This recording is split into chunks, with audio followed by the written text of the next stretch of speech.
My name is Ken Schmidt. What does the future hold, and is it better or worse, for cell towers and cell tower leases going forward? I think what it amounts to is a slow erosion of the cell tower business model.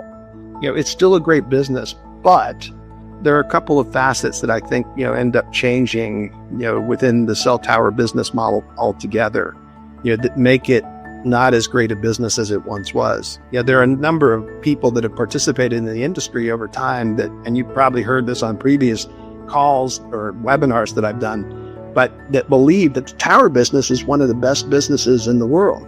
And historically it has been, that Wild West atmosphere, that situation where you were building towers and getting fairly quick, 30, 50, 90% returns on investment fairly quickly, etc. The beauty of a cell tower is that once you construct it, adding additional tenants doesn't increase the operational cost of that tower much or the construction cost of the tower. So once that tower is built, it becomes more, higher margin business as each tenant comes onto the tower. Fundamentally, the tower business is still strong. We're seeing valuations for the sale of communication towers, while not at the peak that they were in 2023, still extremely high. Which means that from that standpoint, the industry itself still values towers highly. Same thing with the buyout of leases. If you've seen the lease buyout offers that you've had over time, those are excellent as well. We're still seeing strong lease buyout values. So large buyers of assets, do not see, the value of assets being reduced. They're still willing to purchase them. That being said, we're definitely noticing on newer assets a deterioration of paper quality. And by that, I mean that the lease agreement itself is much worse than the lease agreement that you would have bought as a tower owner or whatnot previously from a wireless carrier. The lease itself is more one-sided. We mentioned before there are increased costs, not only just the construction cost, the cost of steel, the cost of concrete, etc., the cost of labor, but also the cost of borrowing money to construct and operate the tower. Escalation is not keeping pace with inflation. The carrier has been very good about pushing down the escalation rate, which means that if the CPI is higher than the average escalation, that means that over time the money becomes worth less that you're being paid under your lease, and it's just another way of capturing value or reducing the profit to the tower company while increasing the profit to the wireless carrier.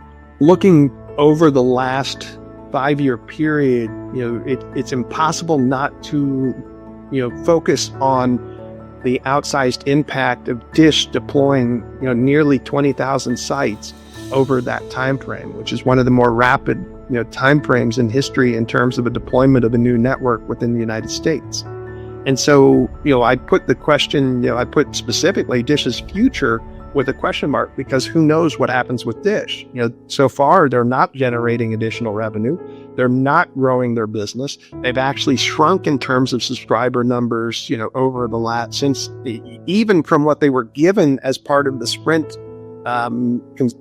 subscribers that were handed to them as a condition of the FCC approval of the T-Mobile Sprint merger.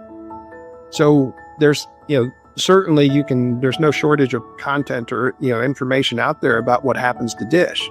So that future though means two things. One, if Dish is not going to continue to deploy sites at the same level, what happens to, the upside or the future of cell towers, or the growth on cell towers? Is it going to match what's happened over the last 5 years? And then secondly, if the worst case was to occur and Dish was to go bankrupt or sell their spectrum or otherwise, what happens to the value of the towers that have Dish as a tenant, on them?